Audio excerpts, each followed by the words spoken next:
Here we are. Okay, this is Cameron Marceau and Sree here for another rousing rendition of MyFriendsAreAwesome.com.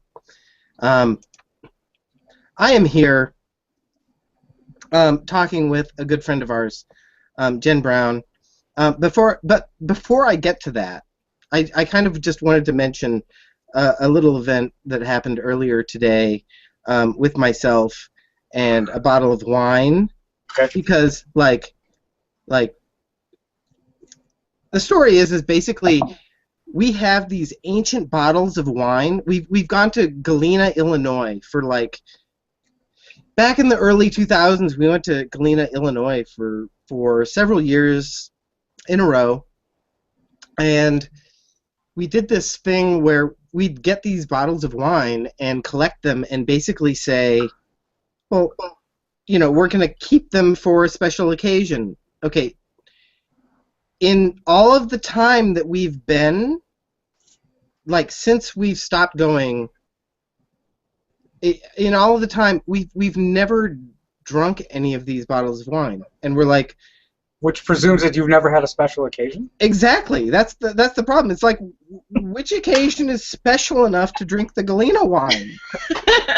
It's Thursday. So we our daughter, our 10-year-old daughter is like, when are you going to drink these bottles of wine? 10-year-old is asking about this? Exactly, yeah. There's dust on them in the wine rack, and we're like, we're waiting for a special occasion. She's so we don't have any answer for it, and so we decide, okay, we're just going to crack one open. Okay, so we actually pull one out and stick the corkscrew in, and when we pull it out, the corkscrew actually just pulls right out of the cork.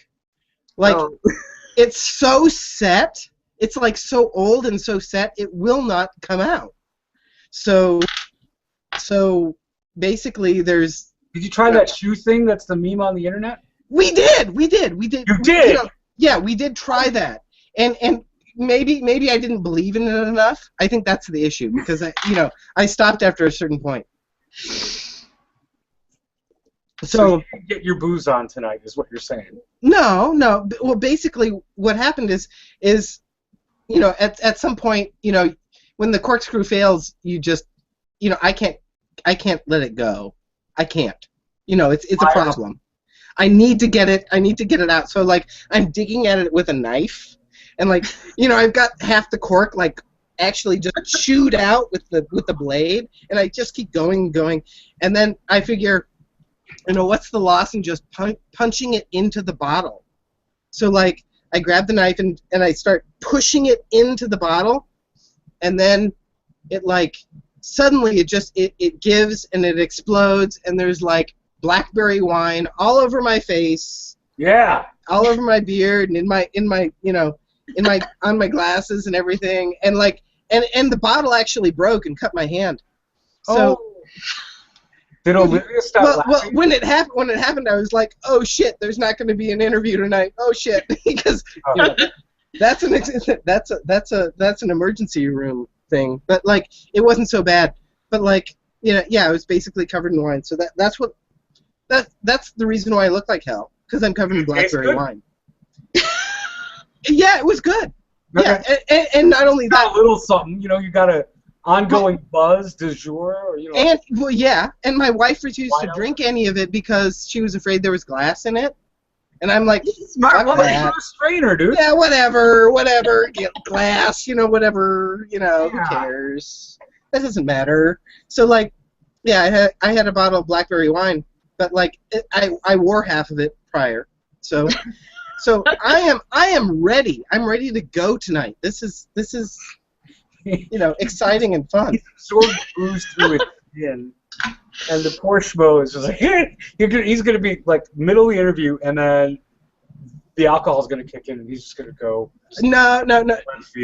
Now it's all about the coffee. I'm drinking from an original Flanagan, Sherry Flanagan cylinder that I've kept for many, many years. All hair show. Full of coffee. Yes, it's my coffee cup. Everybody knows it. So, but essentially, I don't know. We're talking to Jen Brown. Let's remind ourselves. Yeah, I guess we are, aren't we? Okay, so let's just say Shreder and I are both in this project, talking to friends who are very cool, and we're starting with some mutual friends, and where our friends connect mutually are often in the college environment. That's where it's happening. So we're going to start there, and we've already done Mark Piani. Mark Piani, jazz guy, Chicago. We're going to go across the country. You know, I've heard that anything that the country, that the United States is tilted, so that anything not tied down rolls to the West Coast. And that would be so California. And Jen Brown, are you tied down? Did you roll to the West Coast?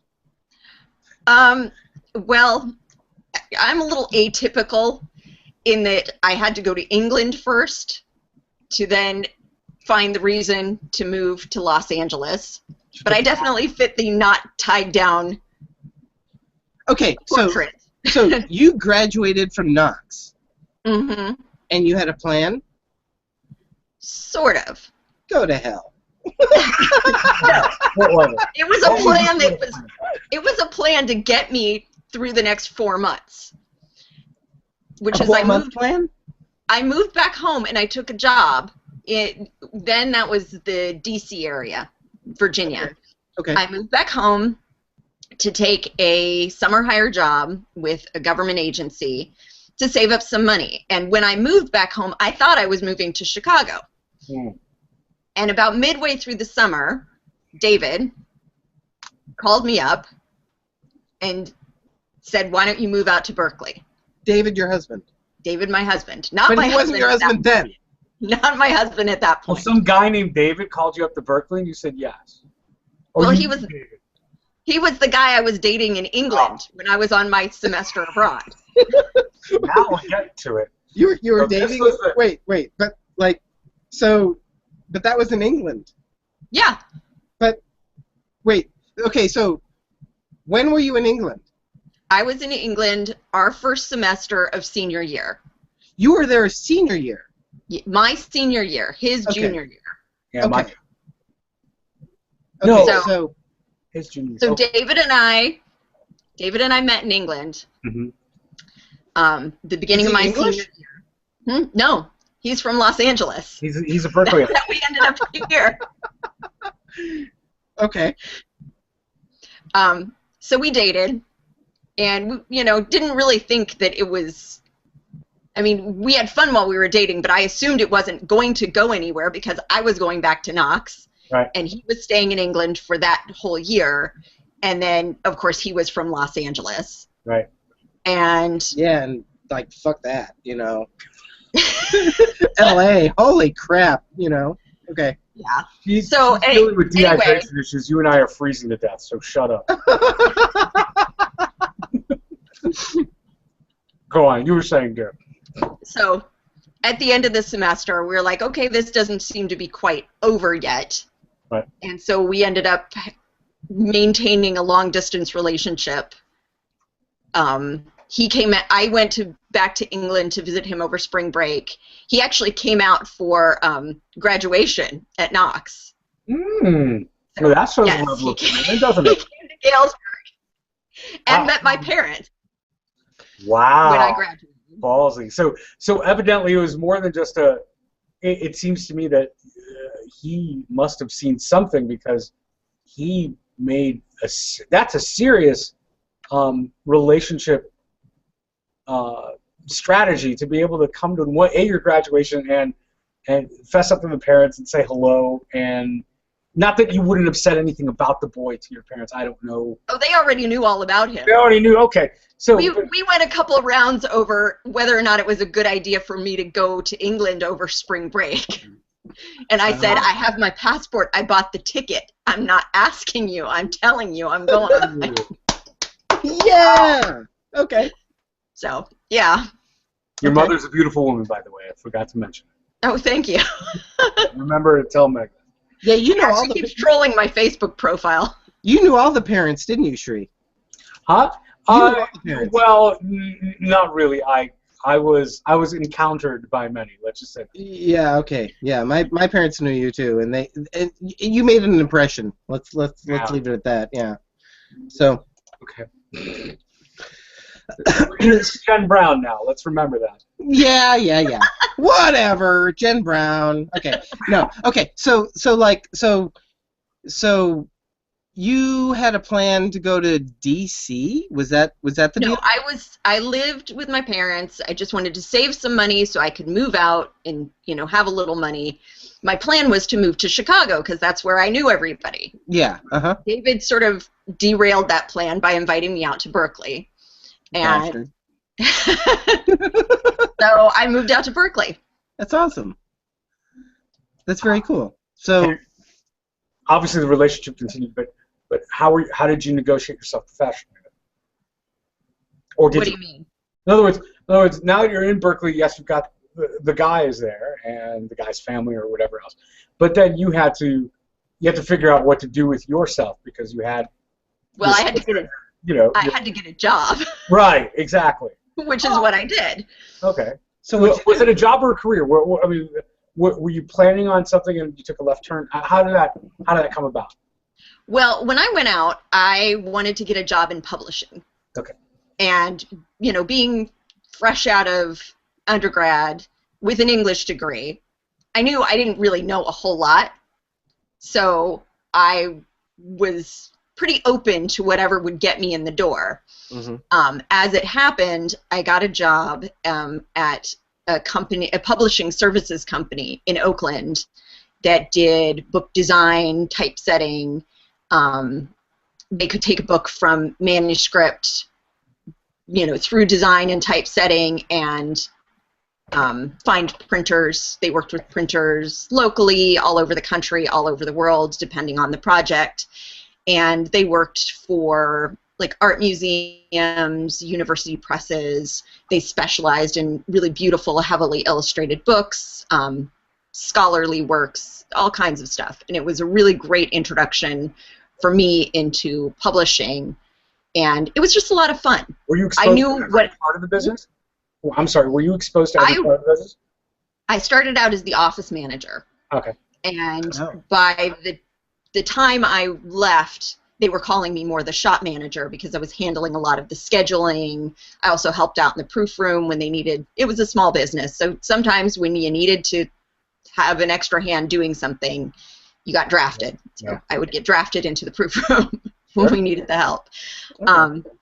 So yeah, I got to see a lot of what went on. I didn't actually do the formatting of the books on the computer, but got to see the whole process, and it was really great because, all I knew is that I wanted to help make books, and so I was lucky enough to actually get a chance to do that. So. Cool. Wow. Okay, so how long did you do that? I worked there for, I guess it was a little over 5 years. And then I left after I had Jack, my first son. Aha. So obviously during that time you got hitched with the David, or am I presuming something? Yeah, we actually. Hey, Sree, you didn't do any homework, did you? I did do a little. You didn't check into anything whatsoever, did you? What am I, the FBI? What's the matter with you? Just because I wear a fez. Oh.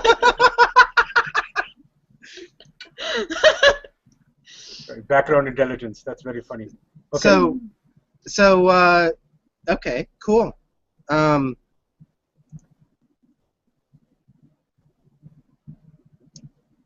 So what would you say were okay, so you're in California.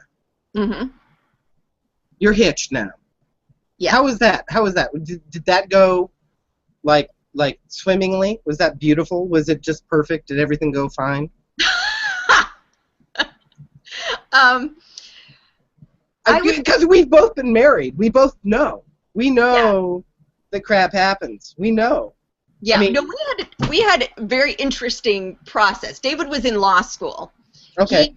He proposed to me right before he started law school, which was really smart of him because I think he's a strategist. If I hadn't known, and he's really not a strategist. I think he's just really, really lucky because I think neither one of us knew how much I would want to kill him by the end of the first year of law school. Because the first year of I don't know if you've been around people who've been in law school. No. But they basically stop speaking English the first year of law school. They speak tort. They tell obscure jokes about legal terms, and then they all laugh, and you're like, what? Like, I don't even know what you're talking about. They learn to speak, because the first year of law school is them learning legal language, and just, it really is a different language and a different way of looking at things. And so he's very immersed in that, and a little self-centered, you know. It was all about that. Okay. And lawyers that are self-centered, please. I understand it. I had an honors project in college, so you know I understand. You know. So, but when we got engaged, we were like, okay, we can't get this together for next summer. So we had an engagement that was almost 2 years long. That's a bad idea. I'll just say to anybody out there who is considering this, it's a bad idea. Don't do it. Because a year and 9 months is long enough for you to make every decision, get everything perfectly in order, second guess that decision, and have everybody related to you second guess that decision as well. Yeah. You need a closer pencils down date. You know. Yeah, right. I can understand that. Right. Totally. But we got through it. And we had, you know, David's parents are divorced and both remarried, and they get along great. We were very lucky. Everybody gets along. Everybody's a grown-up. But it just means that there are more people.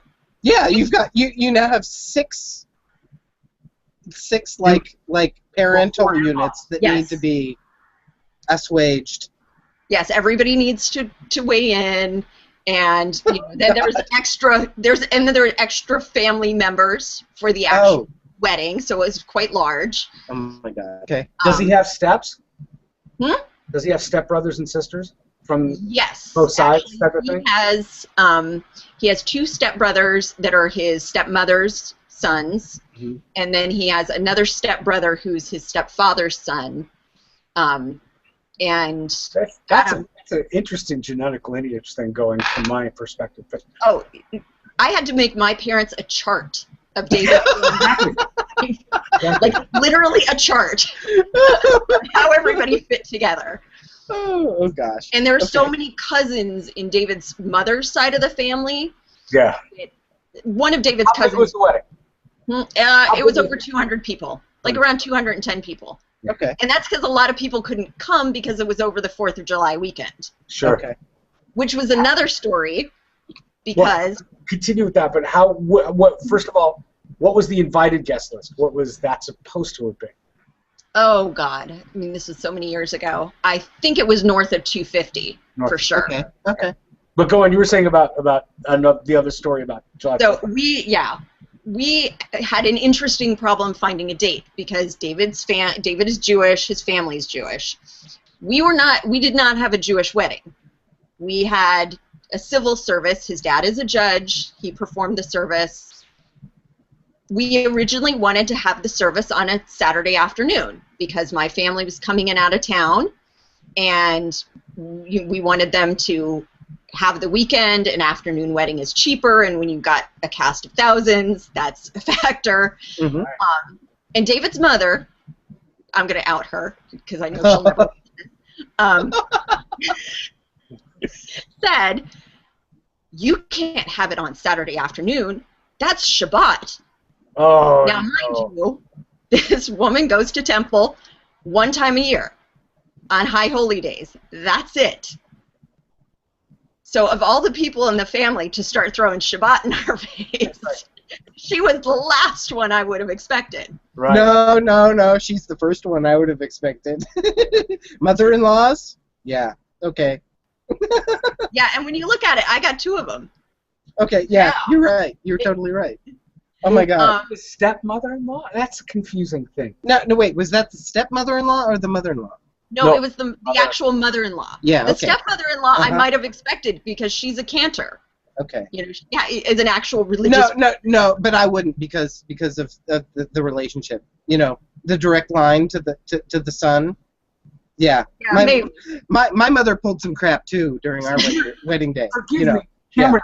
Yeah. I honestly went the other direction with the logic. I thought you were saying that the cantor's got a direct line to God, and so they're okay with that. Fuck God. I went the other way with the Yeah.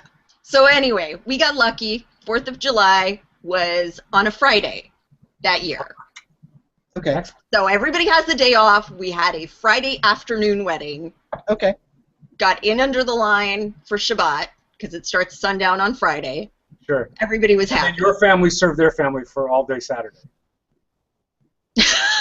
No. No. Okay. David comes from the tribe of bacon-eating Jews. They drive. They watch TV. Oh goodness. Okay. No.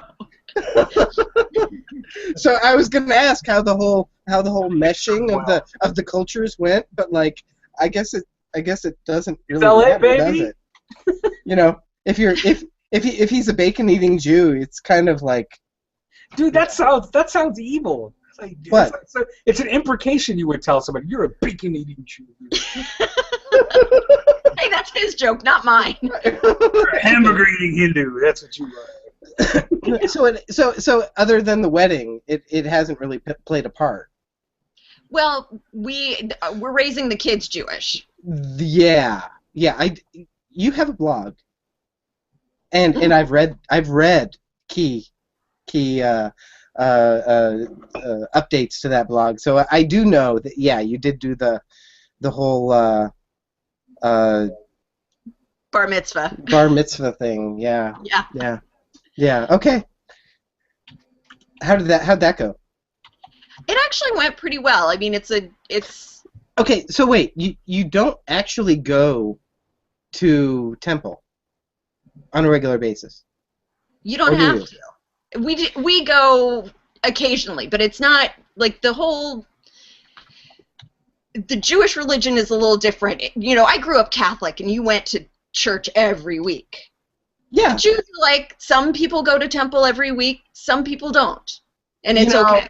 You know, I think that's kind of standard now for even Christians. I mean, it's like, unless you're from like Missouri. Or not Missouri, Mississippi. You know, I think that you go to Christmas Mass and that's it, and then that's all you're responsible for if you're actually considered Christian. So yeah, it seems like Christians have caught up with the Jews then. Now, mind you, I mean there are Jewish people. You know, they're different. You know, we're considered Reform Jews, so they don't get all worked up about the bacon stuff. But there are conservative Jews, there are Orthodox Jews. The Orthodox Jews are the ones you think of with the black hats, and the curls, all that stuff. I love those guys. They're all over the city of Chicago. I love them. Oh, we got a ton of them here. Really, a ton. Oh yeah. When we used to live on the west side, when we first moved down to Los Angeles, we lived over on the west side. And it was we're in the middle of kind of an Orthodox community. A lot of people walking to temple on Friday nights and on Saturday. And I used to joke that I needed a special dispensation to live there because I wasn't Jewish. Yeah, you'd need like the dark head coverings and everything, and although truthfully, the frumpy skirts is a very diverse place, so you see all kinds of people here. I was just making a point to share Jen Brown's blog for the video. So give me a moment while I get a screen share up and running, and that way it can be put in the record for everyone to see. Go on, keep talking. You two kids are okay. So you graduated from college. You did your little thing. You went over to California. You started your life. Have there been any like big things that have totally changed your life and the way you view living? Has there been any big game changers in the way you live? Well, let me think about that. You're going to say children, and I understand that. Yeah. Well, children. You guys have kids, so you understand all of that. Yeah. Our oldest son has Asperger's syndrome, and he was. I knew there was something different about him from a young age. Asperger's? Okay, yeah. Wait. Now, what is that? It's an autistic spectrum disorder. It is considered to be on the mild end of autism. And how does it represent itself? Basically, kids with Asperger's, kids with Asperger's, there's a whole spectrum from kids who are more mildly affected to kids who are more severely affected. It can have comorbidities like ADD. So there are a lot of kids who have Asperger's who also have ADD. But basically what it boils down to is poor social skills, difficulty connecting with other people. In Jack's case, he had some oddities of speech development, and he had some things when he was little, like he didn't really understand nonverbal gestures. I would point at something and he would look at my finger rather than at the thing I was pointing at. Like he clearly wasn't making the connection between... He couldn't recognize the evil eye when you gave it. You know, I have to say that Jack understands the evil eye very well now. Okay, I bet. So I knew from the time he also had some things that were, different in a good way, kind of. Like he was very interested in, I could read him tons of books when he was a year old. And I noticed when he was around 12 months old, he would not look at a book upside down. Like, would not. If you handed him a book upside down, he'd look at it and turn it around immediately. Like, he immediately recognized the way it was supposed to be. Now, the thing that was a little weird for me at the time was that I recognized that there was sort of a little tinge of annoyance with him that he'd do that. Like, kind of like, this is not right. And turn it around. Like, he couldn't tolerate it being different. And so that was... That's the Jen Brown I remember.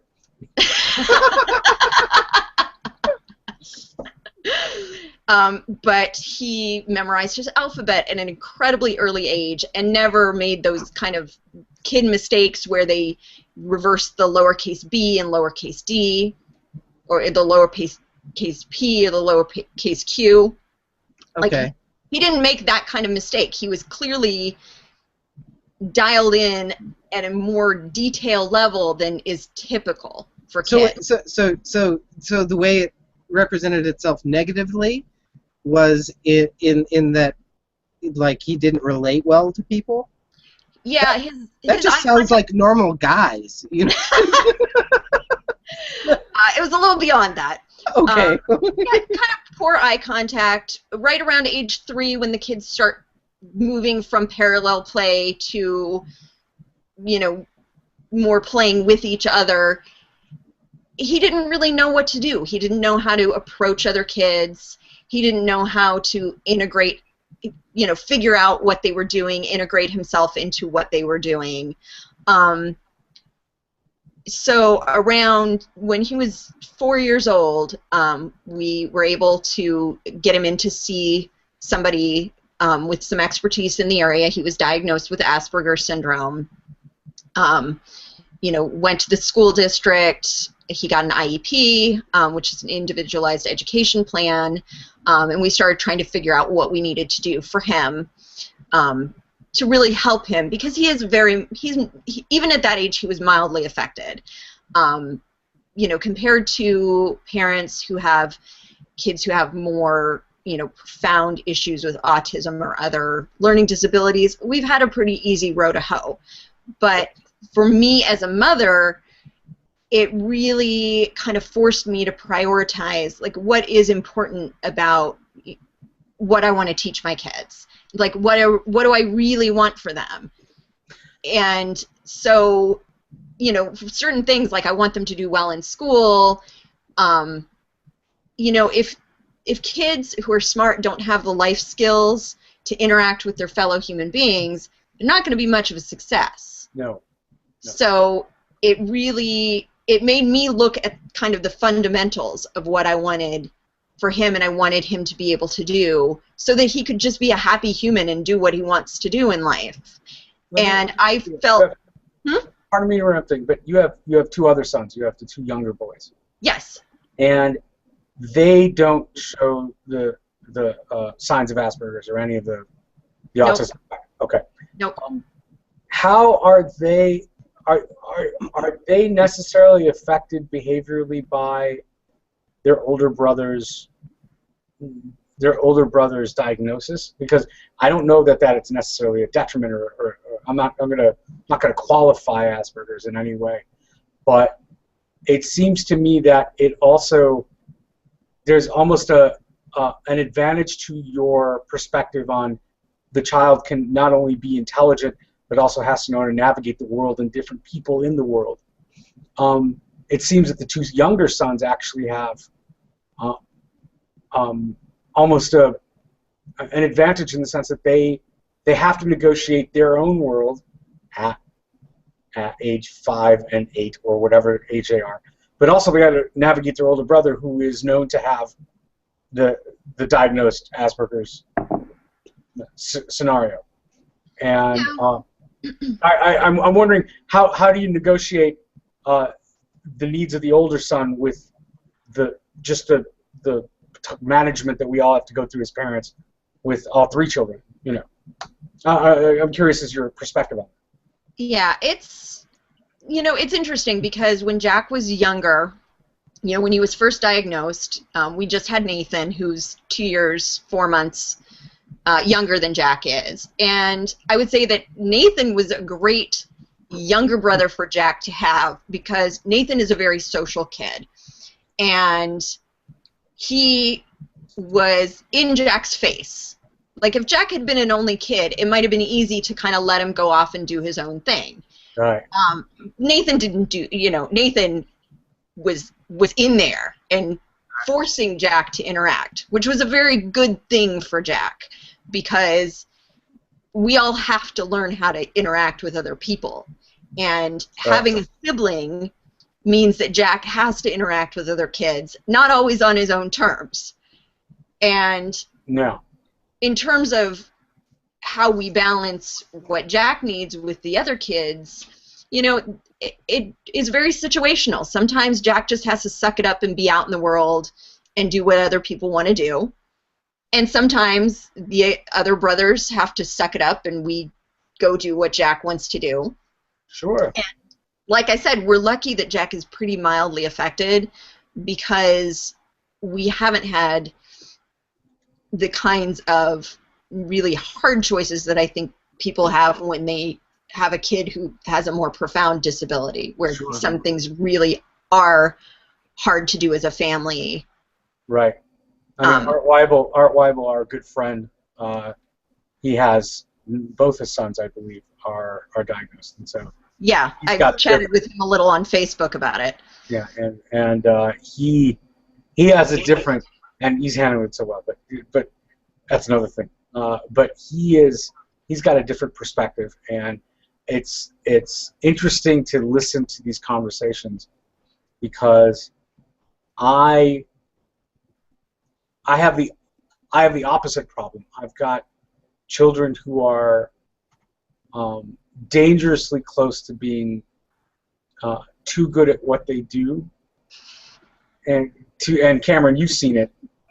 A little bit on the egotistical side, which I was self-deprecating and still am to this day. But they've got egos, both of them, and it's a different perspective than having yours, which has one child just just leave me the hell alone. I got my perspective. I'm going to go this way. You guys do what you want. You know, I could see where having the two younger kids as almost daily physical therapy, I guess, or more like social skills therapy. Social skill therapy, or cognitive therapy, if you will, for the older boy is fascinating. It's got to be interesting to watch the conversations between them, because sometimes that's got to be interesting. I don't know. Especially for me, you've got theater training, and so to watch the theater of the everyday with your boy. I was just thinking about that just now, and that's fascinating. Yeah. So aside from that, have you encountered any more adversity, any other challenges in your life as you've proceeded forward? Anything else come up that's been like just really sucky? Give me a minute. We're back. Keep going. I'm listening. We've got the glaring Sree image there. Okay. No, that's funny. You know, it's really hard. You know, the subtitle of my blog is, you know, basically on first world problems, because I feel like most of the problems that I've had, you know, are first world problems. Like, we have a pretty good life here in Los Angeles. We Sorry, keep going. What was that? She has a pretty good life. Distracted me with a beer. Very large beer.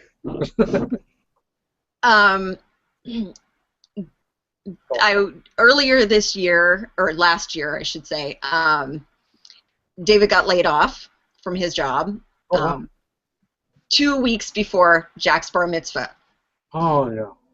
Yeah, which was a lot of fun. And I freaked out a little. Okay. As you should. I tried to keep it under wraps, because when you got 3 kids in the house and you've got a husband who's just been told that his job is going to be no more, mm-hmm. you don't want to be self-indulgent. No. And you know, he worked at a law firm for 10 years. He left that to go in-house for this company, worked there for 6 years.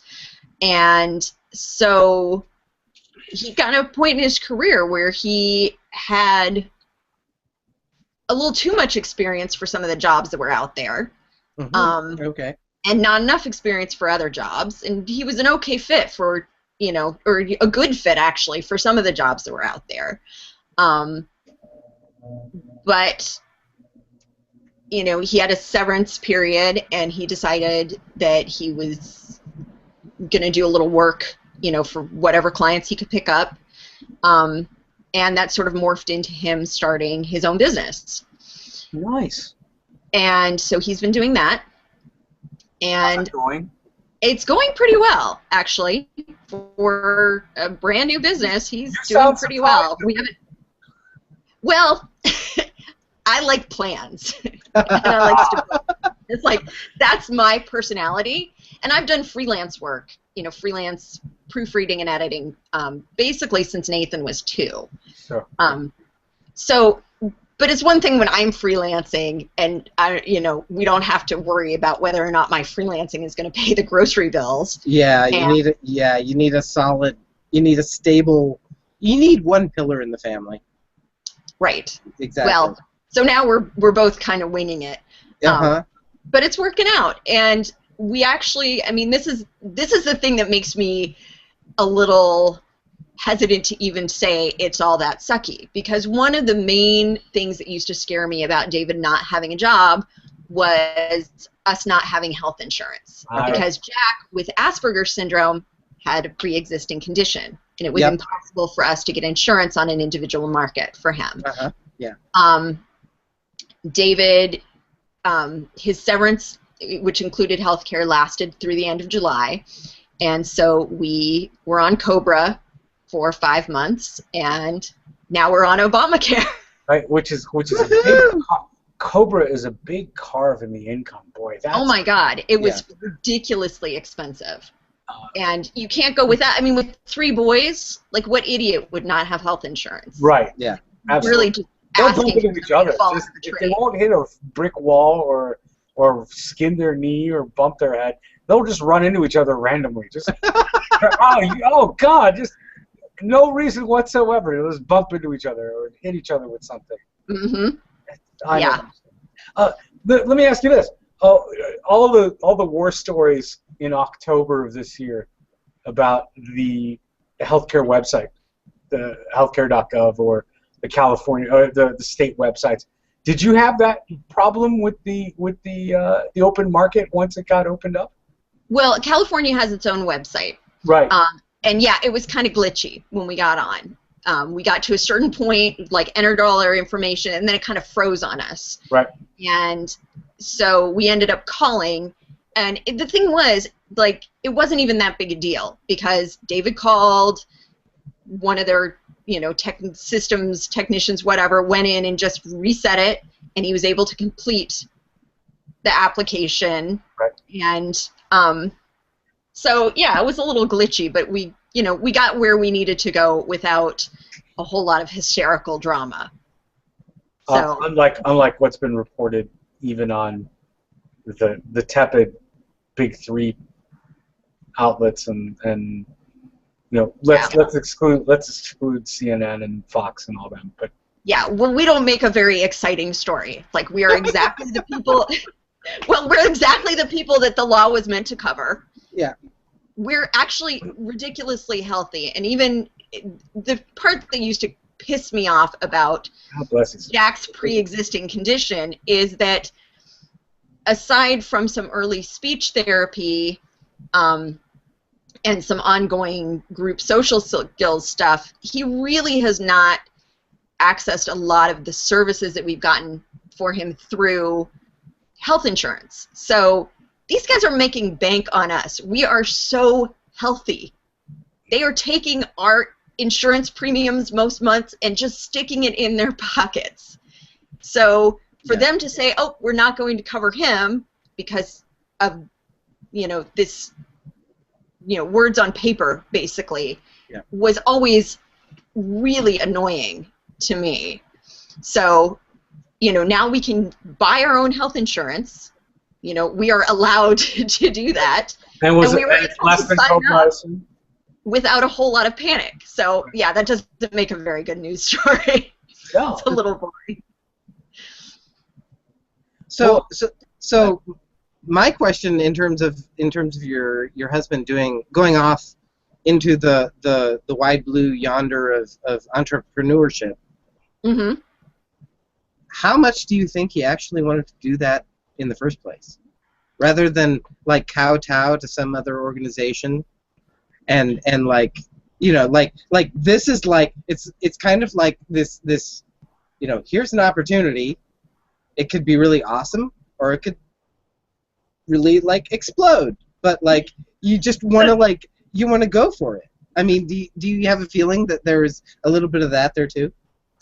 I think that he didn't really think about it before we were kind of pushed into the situation. Did he have any other opportunities? I mean, or he had jobs he was applying for that didn't really pan out. Just recently, he had a friend who left a similar position at a firm and asked if David wanted him to put his resume in. And David thought about it, and at that point, he realized, no, I don't think I really want to go back to that. And so I think it was being out there that made him realize that he's really enjoying what he's doing now, and being able to work with the kind of companies that he wants to work with. And he's home more. I mean, when he was working at a law firm, he routinely didn't get home until after 7, and then he would sit down at the computer and do more work in the evening. When he went in-house, they don't have the billable hours thing and all of that. So he was theoretically working less, but he was working in City of Industry, which is about 50 miles from here. So when you tack the commute onto his workday, he still wasn't getting home until 7:30. Yeah. Okay. And so now he is working. A friend of mine opened a co-working space that's not even 2 miles from our house, I think. So he works there a lot.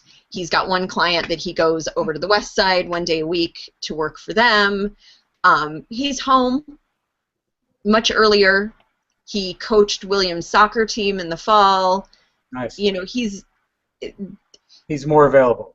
He's more available. He's just happier. Yeah. And it's nice having him around. So, Cameron, can you say the same thing?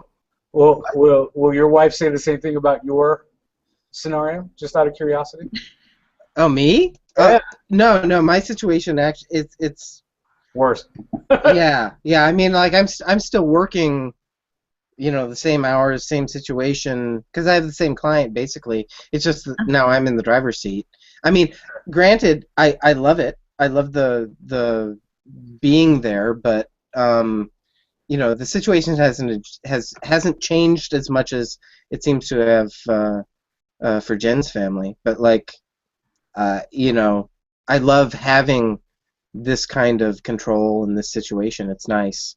It's always been a situation. It's always been a problem for me dealing with people who I always thought were never good enough to tell me what to do, and you know, maybe that's more my problem than theirs. But. Well, I have the opposite problem. I feel like I have far too much power that I'm comfortable with. You know what I mean? I'm hiring people. I'm firing people. I'm negotiating contracts right and left. And at the end of the day, I don't have that Gordon Gekko type satisfaction of yes, I'm taking it over. I'm like, I just want to go home and laugh at my children for a bit, and you know, just practice, just do scales, you know, or read a book, or you know, I don't.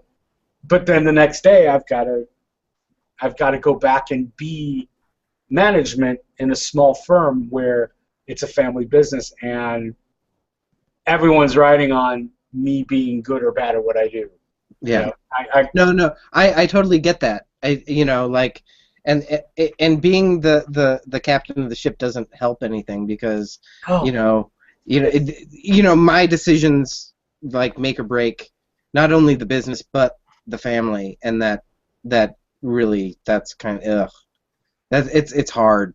It's hard. It's definitely not an easy situation to be in. I do admit though, if I need to be home like tomorrow, Jen, you might be thirsty, but where we're at, we literally are going to go down to -25 in the sun. Woohoo! Yeah, no, I've been watching like this whole winter, like through the lens of Facebook and what my friends are posting. Man. Yeah, I've already. It's like biblical at this point. I've already shoveled twice, and I don't think there were ever temperatures this low in the Bible. You know. No, but seriously, this is like God smiting territory. Yeah. Well, the thing is that I have to go back out and shovel tonight before I go to bed because at -25, anything that's left on the ground will turn to dangerous ice, and it's dropping fast. Right now, I think it's -8 or -9 as we speak, and it's dropping. So I got to wrap and go back out there because somebody might just walk their dog because they're fucking crazy and have to walk their dog. What the hell are you talking about, Sree? Somebody might just walk their dog in dangerous temperatures? Yes, because the dog's got to take a dump, man. What do you don't want to do it in the house, and they're not going to run outside. There'll be a dog sickle before they can get back in. Got a little human intervention to take care of this. So they're going to walk past my thing, and there's a big thing of snow and ice, and they're going to slip and fall on their ass, and I'm done. That's the house. That's the kids' college fund. That's everything. That's the whole 9 yards. And my neighbors, the crazy neighbors, are actually out there now. I don't understand. I don't. But it's the thing is that I say that because. Well, here's the deal. What you do is if somebody goes outside and slips on your ice, then you go out and slip on somebody else's ice. And then you just, it's like, unfortunately, you get sued, you sue them. It just, unfortunately, David's wife is on with us, and David's wife will tell you, and David will probably tell you, that by recording the act, it makes it premeditated, and I'm going to get screwed twice. No, I'm not going to do that. Yeah, probably not a good idea. No. Symbolic logic from Lance Factor's class. Oh gosh. Okay. Whatever. Okay. So. I love throwing philosophy at him. Just makes him all pissed off. I love it. Yeah. Yeah. That just makes me long for the good old days. You go ahead and Hume over there. That's right. Don't Hume. Just Hume. Hume is something I coughed up the other day. That's right. Shoot. Sorry. So. More beer. So Jen, what makes your family special? Like, is there anything like totally different about your family that like any traditions and stuff that you guys do that is like just very different? Oh God. I assume that every family in America is like we always talk about like the normal family, like, and that but I really believe that is a mythology. That there are like no normal families, that everybody's crazy, and that everybody's got something. Crazy is the normal. Yeah, exactly, and that like. Okay. I'll describe my family for you. Okay. All right. So, well, I guess one of the things that makes us crazy, that I'm trying to be a little less crazy about, is Jack started school in 2005, and I got rapidly sucked into the PTA. Yeah. Because basically from the time my kids have been in school, we've had successive... I can totally see. No idea. You have no idea. I think the first 5 minutes after I met you, I was like, yeah, she's PTA. So, oh, thanks. Like back freshman year, yeah, totally. Yeah, because I was always harassing you to put your socks on. That's never changed. Yeah. So I got very involved in the school because, California is a mess politically in many ways, and we had a succession of budget problems, which are slowly getting better now, and they kept cutting education. And so our school kept trying to step up its game in terms of fundraising and doing things, and I tend to be an organized person, so I became part of that group, and I got very involved in the volunteering. And my husband used to give me kind of a hard time about it, about the amount of time I invested in that. Mm-hmm. And then he started to volunteer at AYSO. And so he has gotten sucked into AYSO, where he's like on the local board, and we suspect that they're kind of grooming him to be at some point the commissioner for our local, for district, I think it's 58. Now I've become remind us what AYSO is again. Remind me what AYSO is again. American Youth Soccer Organization. Oh, that's right. So all the boys play soccer in the fall. And by the way, Jen loves soccer. I read all about it. How much she loves soccer. Yeah, and really, there's absolutely nothing like sitting on the side of a field when it's like 105 degrees outside, watching the kids play soccer. Oh, I was one of those kids in Phoenix playing, and my folks got to do that. Yeah, no, I totally understand.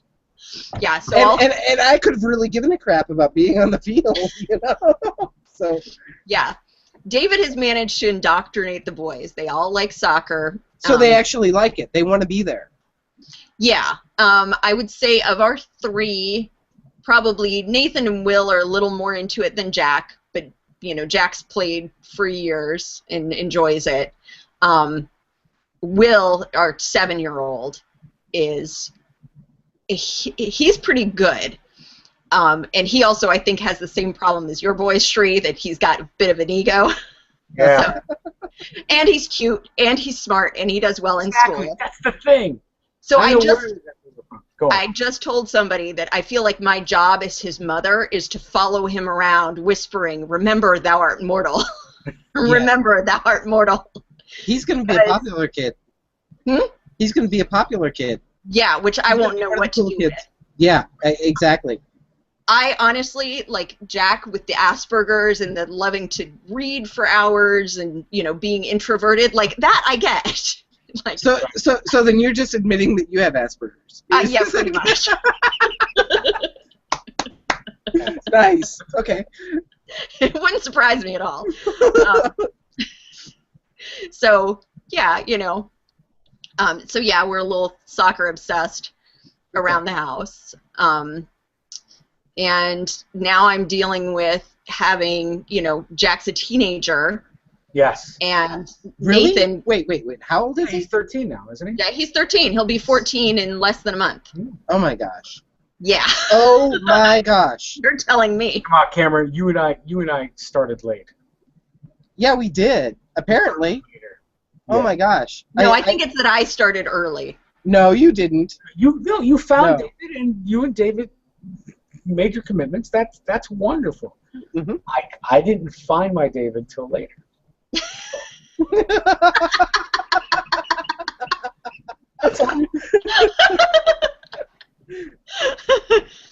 Yeah, but really, I don't.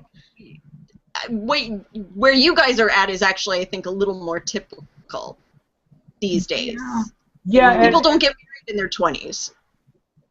It depends. Or sometimes they do for the first time. I mean, for example, let's look at Art Weigel again. Art and Lenora were tight, as thick as thieves through college, and that was the first wedding I attended. I don't know about the first wedding after college I attended was Art and Lenora's wedding. So yeah, but they're wonderful, but they're outliers. Yeah, they are. I guess.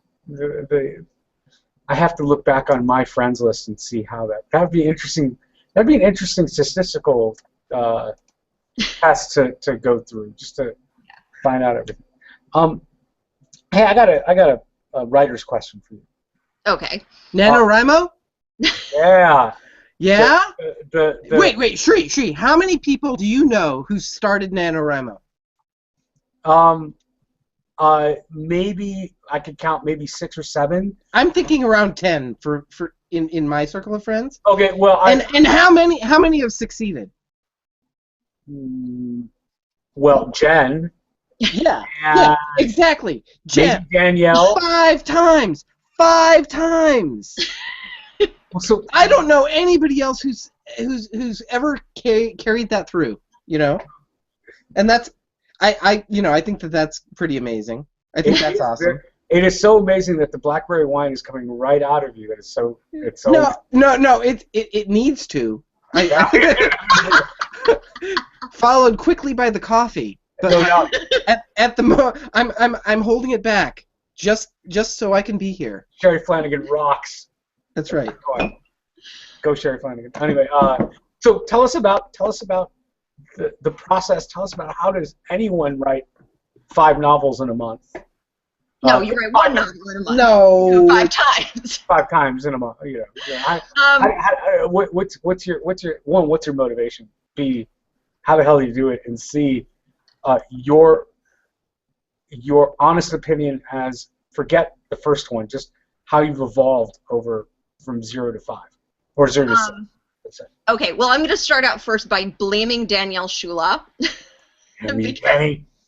She's the reason I started this in the first place. And actually, I consider what she does a little more impressive because she not only does NaNoWriMo herself, but she does the Young Writers Program with her middle school students. So she not only is, beholden to herself to write a novel, she's got a pack of middle schoolers breathing down her neck about her word count every day. Right. I think it's pretty impressive. That's almost like having the personal trainer on your ass every single day. That's impressive. But I can tell you middle schoolers are much more merciless. Yeah. Because I got 2 of them in my house. I started it because I think for somebody who's interested in that kind of thing, like, you either have one of two responses to the idea of NaNoWriMo. And one is, that sounds insane to me. Right. And then the other response is, wow, that sounds like it's kind of fun. Right. Which is the response that I had. Like, the first year I watched Danielle talking about it, I was a little envious. She was like, that just sounds like fun, to take the time to commit to being creative every day, right, and seeing where it takes you. So I was like, okay, I'm going to do it next year. So I did it that next year. And that actually was even more of the doing it was more of a story than the actual novel, which, as I said, was crap.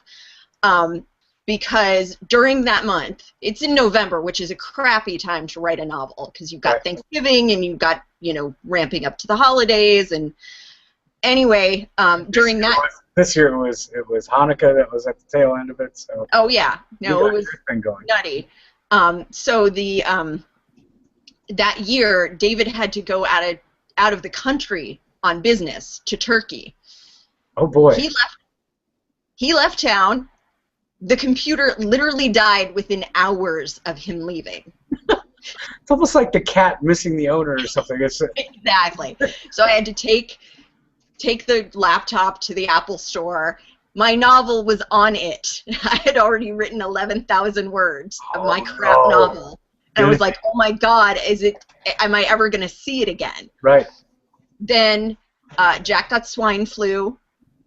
David got food poisoning and ended up in the hospital in Turkey. Wow. That whole week. It was like everything just went to hell in 1 week. And I still managed, thankfully the first 11,000 words of my crap novel came back from the Apple store with the laptop. Sure. And I managed to do it. I managed to pull it off, even though it was a crap novel. Right. And so it was more, That was your first one? That was my first one. Okay. And so that was crappy. And the second year, I decided to pick a topic a little closer to home. Okay.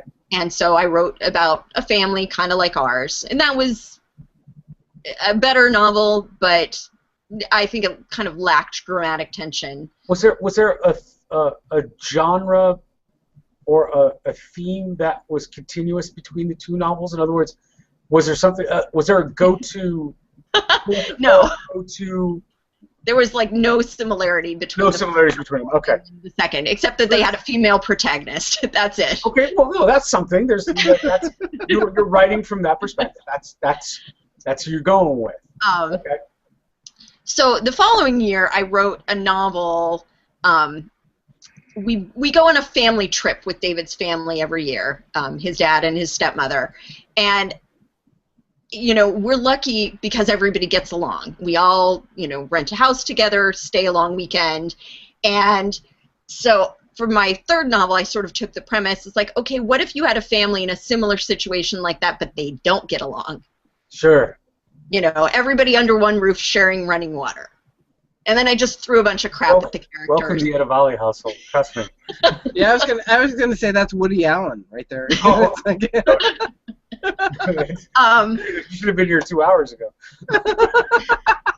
It was exactly that premise.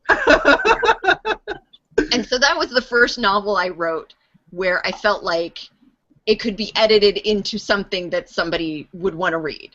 Cool. Right. And would enjoy reading. That was the first time you saw something publishable. Or potentially publishable. Okay.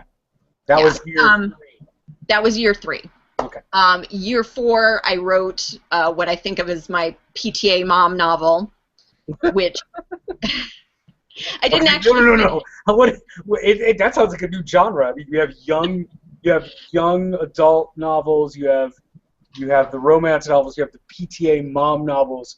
You have fantasy sci-fi. Okay, go on. What's the PTA mom shtick? How does that work out? What does the PTA mom novel entail? Brownie recipes? Is there a formula? Is there a formula? That's a great question. No. Is there one? I was basically writing a book where I could mine some of the material from my own life, because you meet a lot of characters in school. Sure. You know, it's like being in school yourself. You don't get to pick who you're there with. That's a total charitable assessment. Characters. We'll call them characters. Okay. I would love to fuse two different genres. The PTA mom novel with, say, old school fantasy, like, I don't know, one fundraiser to bind them, something like that. I don't know. It's the trepidations of this one stoic parent in the face of the crazy parents, and yeah. Sometimes it feels that way. A flying dragon or something. I don't know. Something, I don't know. It has to happen. Or is that the beer topic? That's possible. Yeah. Okay. Yeah. Okay, and so that was 4, and now you got 5. That was 4. And so 5 is the latest one. That was this year, wasn't it? Yes, that was this year. And I wrote, this one had a little bit more of a fantasy bent to it. Nice. But I started out with the premise of a protagonist who is a kindergarten teacher, and she is, I call her a witch, but she's not really. Okay. This is part of the problem with NaNoWriMo. You start out with the premise, and then you realize you have to go back and sort of refine and edit and things, but you can't do that during NaNoWriMo. Because you have to write. You have to keep moving or you die. That's the way it goes. How many words for NaNoWriMo?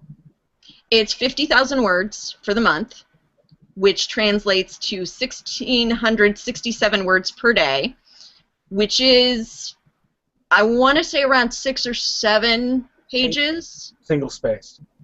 No, double spaced. Oh, double spaced pages. Okay. But that doesn't sound like much. And it's not much on your first day. If you've got a good scene in your head, it's not much. You sit down, you write, not a big deal. And then you realize you have to come back for day 2. And you may not really know what happens on day 2. Yeah, okay. Yeah. So anyway, the way this novel starts out is she's got these magical powers that she's left her home community because everybody there is the same way, and they're just hiding from the rest of the world. They don't want to be bothered by anybody, and she doesn't want to be stuck there, so she moves out to California, and she's working as a kindergarten teacher. And as she walks out of her classroom one day, a gunman walks onto campus. Of course. Of course? Without the wand. Well, of course. And she kills him. Accidentally. Magic missile? No, she purees his brain. Okay. Ouch. That's exactly what I'm doing right now. Cheers. Go on. And then the rest of the novel kind of unfolds from there. Right. Cool. So when you write, do you write scenes apart from, like, out of order, or do you just write from beginning to end? I tend to do it from beginning to end. But don't you have things in mind ahead of time that are going to happen later that are just really like the pinnacle of it and just need to they have to happen, but so it's like in your head, it's like backlogged. You just let it sit there until you get there? Yeah, I mostly do. Like for this novel this last year, normally what I start out with NaNoWriMo is I have a pretty well-formed first scene. Because usually when I'm thinking of... And you don't know how it's going to end up? You don't know how the story's going to, like, resolve? With this one, I only sort of knew. Like, I knew my protagonist would end up going back home at some point. Because a big part of the novel was her relationship with her mother, who, of course, thinks she's doing everything wrong. As mothers often do. Right. Yes. That was my mother? She's probably trolling my Facebook profile right now. Oh, just you wait. This link will come up. Yeah, no, I'm going to go to hell. Your mother's a very nice lady. Yes, actually my mother is a pretty amazing woman, and she babysits more often than I deserve. So, right. you know, I knew in a general sense that certain things were going to happen, but with this story in particular, I found that as I wrote certain things, new ideas would pop up as to ways the situation would get more complicated for my character, which was kind of fun. Because when you realize, for example, that your protagonist is going to be hit with a wrongful death lawsuit, it's going to complicate her life. Yeah.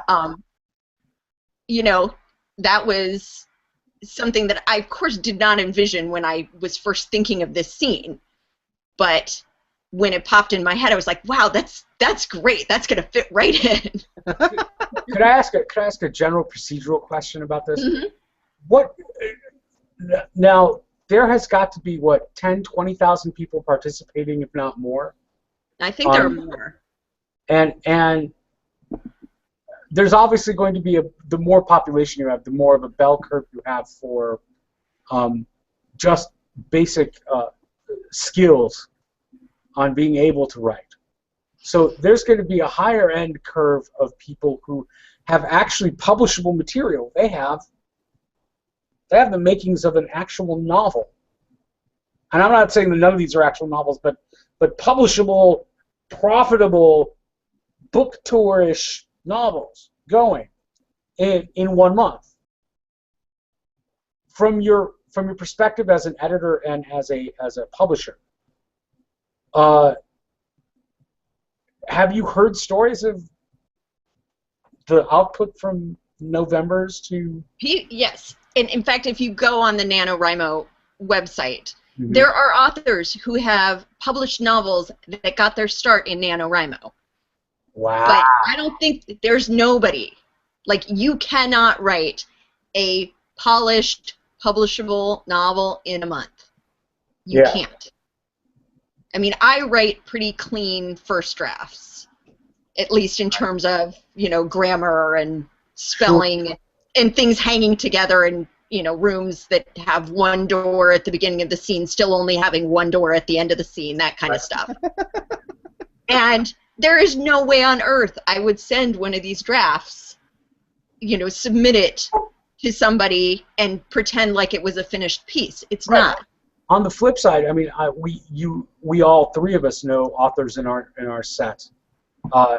Jeff Salyer, Amy Ward Martin, just to name two of them who are out there doing it.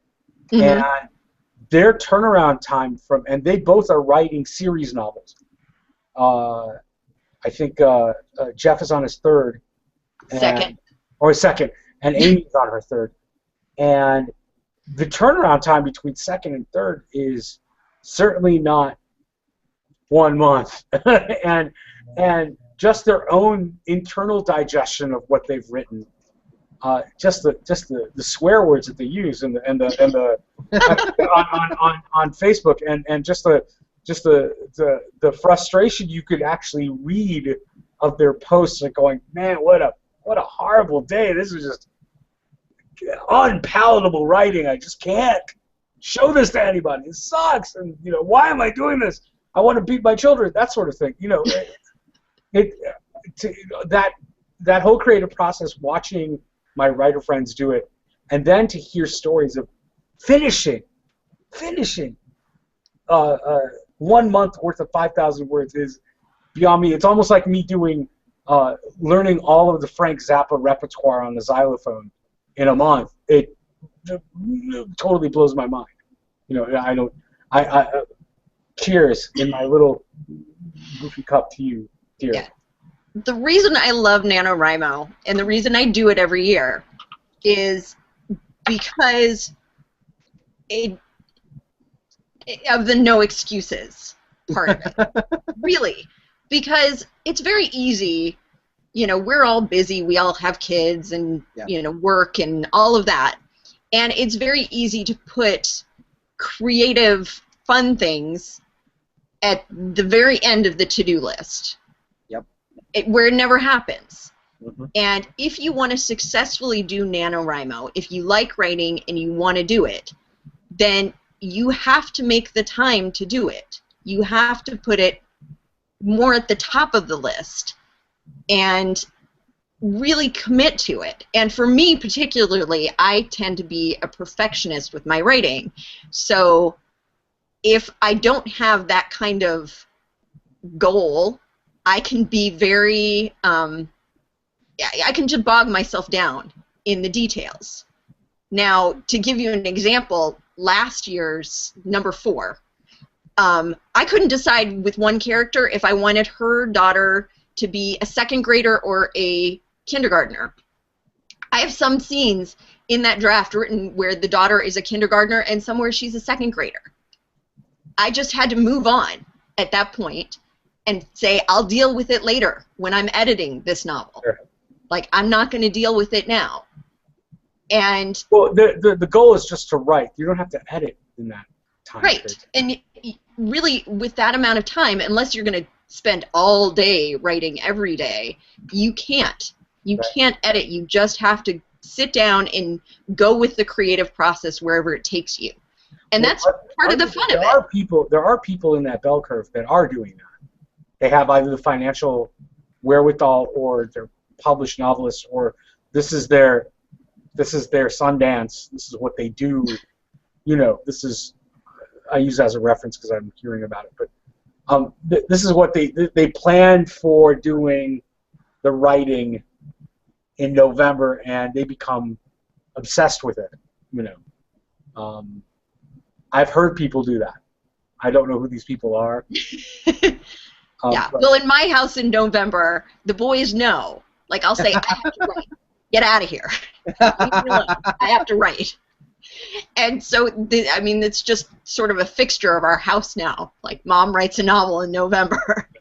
Don't mess with it. I have a 6-sided die. Oh. Okay. One real quick thing. One real quick thing. Jennifer. Yes. Mark Piani was in his basement when we did this. Both of us are in our basement.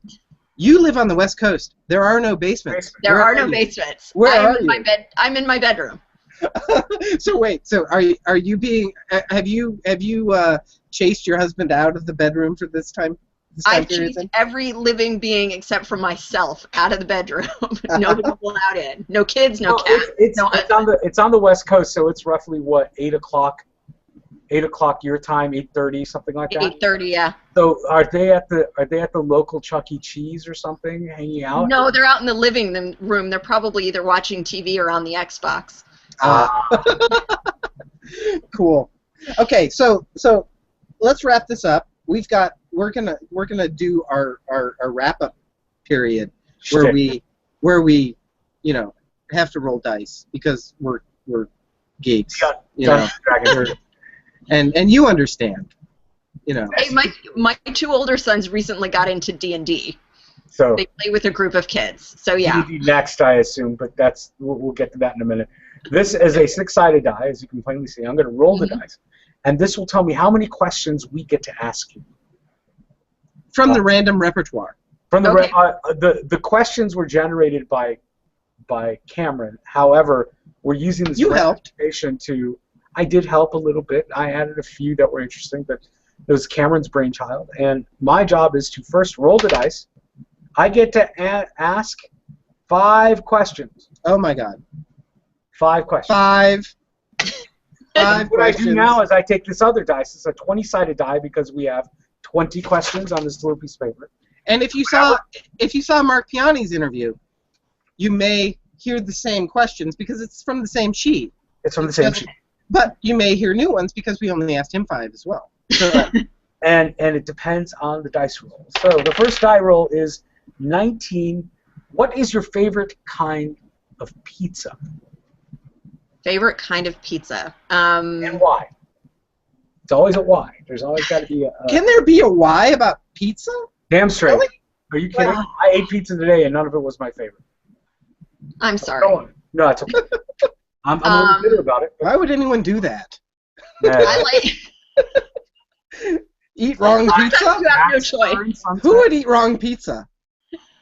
No, sometimes it's Jack's turn, sometimes it's Nathan's turn. In this case, it was Amit's turn. Ah, okay. See? Never my turn. Go on. What's your favorite That's because you're the dad. Yeah, I like dad victim. I like margarita pizza, the tomato basil, because it's nice and light and delicious. Explain what a margarita pizza is. Are those always thin crust? Can there be a deep dish margarita? I think they are authentically thin crust, and I like thin crust pizza. Although I have to say that Chicago style pizza is in a separate category for me, but it's amazing, and I haven't had it in too long. It's like getting bison meat.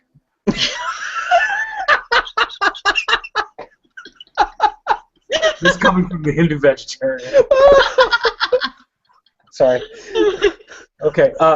Describe a margarita pizza, just because I, as a Chicagoan who eats deep dish often, as plainly seen by my jowls, is unsure of what a margarita pizza entails. And I just imagine that it's on a cracker. Like, it's like such thin crust. That's right. Like, it's got to be like... No, I imagine being served by a guy in a sombrero. That's what I'm looking at. No, it's like it's a thin crust tomato basil pizza.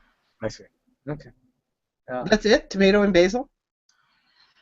You know what? I can't remember what the kind of cheese that's on it is. Tequila? Is there like tequila splash? No, okay. No, you do the tequila and shots. She likes. Don't be critical. Okay. Next question. 16 is, you're on Fear Factor. What event is going to be the most challenging? The workout, the freak out, or the gross out, and why? Now, do you understand what that means? I've never watched Fear Factor. Okay, so like there are these events, and one of them is usually like very active, like where you have to run and lift and pull yourself around and like jump and stuff like that. And then there's one where they like stick your head in a box and put tarantulas on your head. I assume that's the freak out. So that's like the freak out. And then there's the gross out where you're like eating bulls' penises and shit. You know, like where you're eating just really gross stuff. So like what's gonna destroy you? What's gonna be the thing that stops you from winning? The workout, the freak out, or the gross out? I would have to say probably the freak out. I don't gross out that easily because I got 3 boys. And the workout, you know, it's a fairly active life because I have 3 boys. So there are things that will freak you out pretty quick? There are certain things, yeah. Yeah. So, yeah, that would probably be the thing that got me. So describe the freakouts in question. Seriously. Like, what would really freak me out? Yes. I'm kind of claustrophobic. Oh. Okay. So yeah, a head in any kind of box would probably be an issue. Yeah, they wouldn't have to put anything except my head in the box. Okay. So, yeah, I just reread the original Sherlock Holmes stories, and there's one story in there where these people are trying to they kidnap an heiress, and they're basically trying to get rid of her, and so they put her in a coffin. They like chloroform her and put her in a coffin. Which story is that? I don't remember the name. I read them all at once, which was overkill. I'm reading them now, and it's just like taken like 10 years, but like. Yeah, no, it took me a good month, I think, of every day. Well, shame me. I read fast. Okay, but just the whole concept. It wasn't the Sign of 4. That was. No, it wasn't that. No. No, that was the one with the. I remember that. With the blowgun darts. Yeah.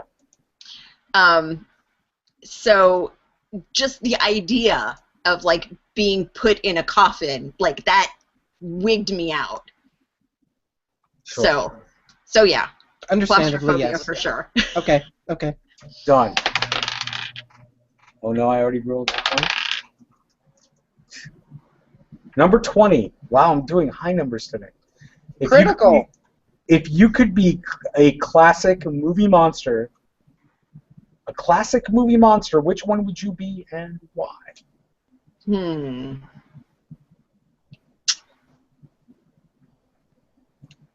classic movie monster. Yeah.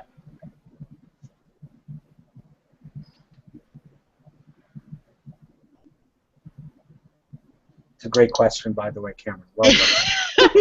Because that takes some thought. I guess I'll go with. Which one? I'll go with Godzilla. You like the Godzilla? You want to be big, large, and just like destructive?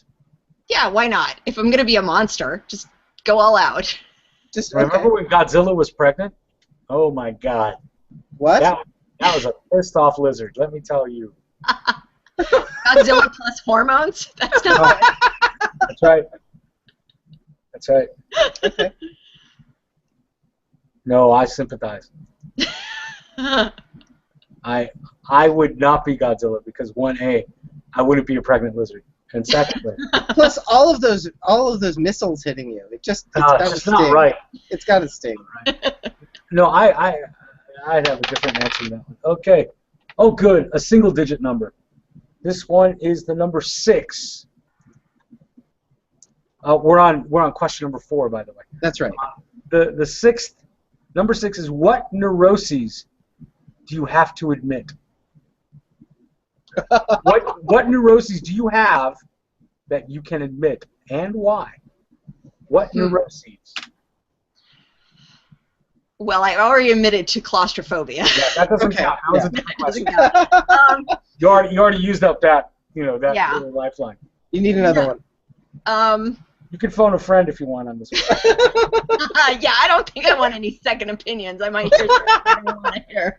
You got your mother-in-law, you got your stepmother. Yeah, I'm sure plenty of people would weigh in.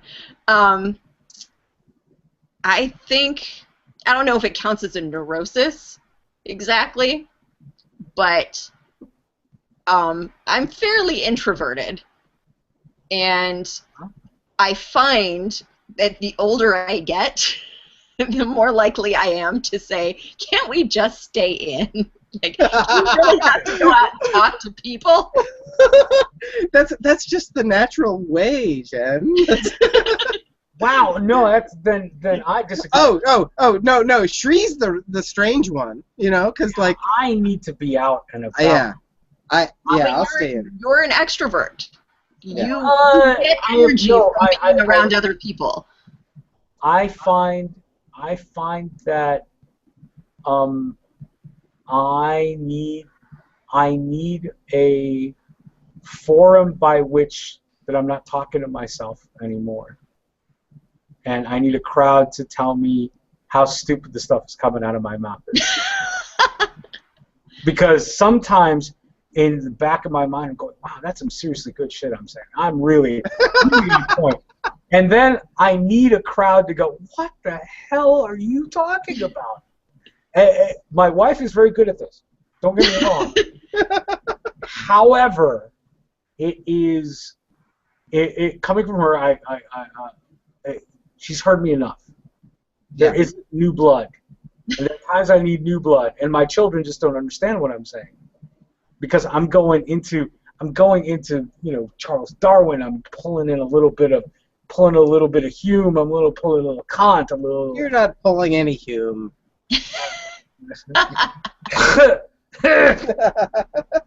But needless to say, I don't do the introvert thing. Most of the time I love being alone, to get things done, to sort of hammer out the chaos. Hence this room was chaotic a week ago. I had to take a week to do this. But after a while, I need there's a function for my my introvertness. There's a function for my alone time. I don't want to be alone just to be alone. I want to be alone because I've got something to do that nobody else can do. See what I mean? I don't understand the idea of not having a wall to bounce off of. Even somebody tell me, again, you're a complete idiot. What are you thinking? That you should try this idea. That's why I have camera sometimes. Sree, actually, I mean, I agree with that. I feel the same way in a lot of senses, but I guess I just kind of has a particular definition in my head where you want to exclude everyone else. No. For your space. No, it's just that you need some time, some separate time, you know, some space. I mean, I still value other people and their opinions and ideas and stuff. Sure. It's really actually kind of key to what I'm about, because I really like the stories, I really like the ideas, but you know, I definitely need the space to think. Yeah, so. It's not that I don't like people, and it's not that I don't like spending time with people, but I find that, you know, there's a graphic that, you know, it's funny how things pop up on Facebook, and I see 4 people post the same thing, and somebody posted a graphic about the difference between an introvert and an extrovert. Right. And there's like 20 of those out now. Right. And I think a big difference is love. Yeah, a big difference is that, you know, I go out and spend time with a lot of people, and in a way it's a little draining, and I just need to be by myself to kind of recharge my energy. And it's not that I don't like people, and it's not that I can't get along with them, because I can be nice. No, you can't. Come on. Nice-ish. But Sree gets energized by people. Exactly, and that's the difference. That's why he's an extrovert and I'm an introvert. Yeah. I guess I enjoy this. Yes. Even though it's not this. You know, it's not. You were like classic extrovert, Sree. By the way, the last question, it's about Jen Brown, it's not about Sree. Let's stop that. And a perfect question, the last question is a perfect question for someone living in Los Angeles. Who is your celebrity crush, and why? Ooh. I mean, No, I've heard this question as you know, amongst friends of mine, like married couples and stuff, like who their freebie was, you know. Like who their partner turns away, and you know, it's like allowed. Yeah, I actually have one of those. You do? Okay. Yeah, this has been a long-standing joke. Patrick Stewart. Yeah! Ah! The captain! The only captain! Nice! You know, you were definitely not alone. You know. Yeah. I mean, both Cameron and I have expressed our love for it. Yeah. Mm-hmm. Yeah. Well, do you have good taste? And my wife as well. Yeah. Yeah, it's a long-standing thing. He's got that beautiful bald head. It's just perfect. Yeah, that shiny cranium. I'm serious. It obviously is reflecting theta waves out of his brain. It's obvious. That's why all of the hair is dead, and he's just totally just exuding stud muffining. I can't. Well thought out. And the character he plays is just wonderful. So anyway, okay. Well, that wraps it up. We're pretty much done. You survived the random chaotic questions foretold by the dice of prophecy. So you're free to go. You know, what we'll do is we'll post a link. Sree and I both post. I'll send you the link to do what you want with it. But very in an undisclosed location. Exactly, but it'll be on a site that I've created called MyFriendsAreAwesome.com, and I'll post your blog link to it. And if you want to actually give me links to other things, you've got a Twitter too. Yeah, Twitter, and then NaNoWriMo. Is that public? Is your Twitter like public? Do you want people to like follow you? Okay. Don't forget that if you have any links to stuff that you've done for editing for other people, like other people's books, I know you've edited for Salyards and all that sort of thing. So you know, if you want to push his books and go, hey, I edited for this. How about contact info so that people can reach you to do proofreading and editing? Okay. Yeah, people can email me on my Gmail account, which you have. Warning that both Cameron and I, on our own threads, will advertise this and you could do what you want with the link.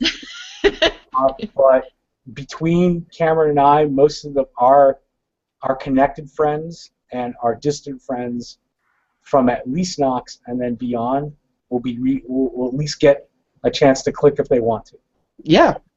And they've loved it so far. So Mark got a good amount of hits, as I remember, by the end. Oh yeah, he did.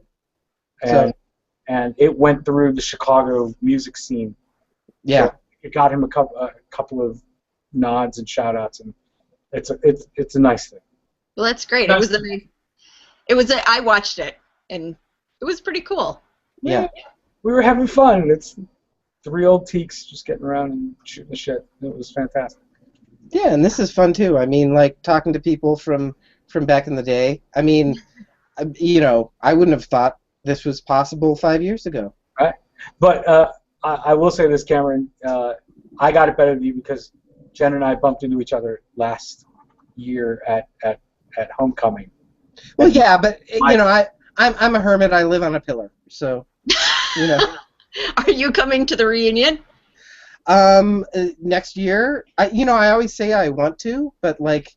Go to your 20th, you idiot. You should. Yeah. I might just be there. My cousin's getting engaged that weekend, and there's a big engagement party in Columbus. Wait. But here's the question: is Jen going? Because like she. What? That's the plan. Yeah. Really? But you went last year. So? I went out to see my class of '93 friends. I know that. I want to come back for '94, and I want to bring David with me this time. Yeah. Oh, awesome. Well, I want to meet this man. There's no question in my mind. I'm gonna if I go, I'm gonna bring my family because they don't know where I actually became a human. So. See, I have the opposite. Or actually, it's not really a human. It's more like a supervillain because that's really where I learned how to become as evil as I am. So. I have the opposite thing. I've now negotiated with the family, the wife and the kids, that this is my weekend, my free weekend to play bad music, and your free weekend? Play good music badly, and be somewhat infantile outside of them, you know. So this is my little mini vacay for myself, and it's going to be every homecoming I can get to. I'm going to go. Cool. This is my little break, my little 4-day break. Yeah, we're not bringing the kids because the logistics of schlepping a family of 5 from Los Angeles when the kids are actually supposed to be in school. Pardon me a second. So, but I'm hoping to bring David this year. Oh, very cool. Well, do you have anything else to add? Anything else you want to talk about? I think we covered it pretty thoroughly. Awesome. And thanks for asking me. I really appreciate it. You know, you're an awesome friend. And the thing is that it's not just like people who are like doing incredible things. It's also people who have great stories and stuff. And I think both me and Sree, when we were thinking about the next person, we were like, yeah, okay, Jen Brown. She's solid. She's awesome. You know. And I'm flattered. So anyway, I guess that's about it. So we'll post the link, and I guess that's about it. So Sree's gone. He's just ahead. So keep in touch, as you definitely will. I mean, it's Facebook and all. So yeah. Until next time. I don't know who's going to be the next person, but we will figure it out. And everybody stay tuned. We'll have fun. Keep going. Right. Okay. Let me know. I'll tune in too. Cool. Talk to you later. Okay. Bye.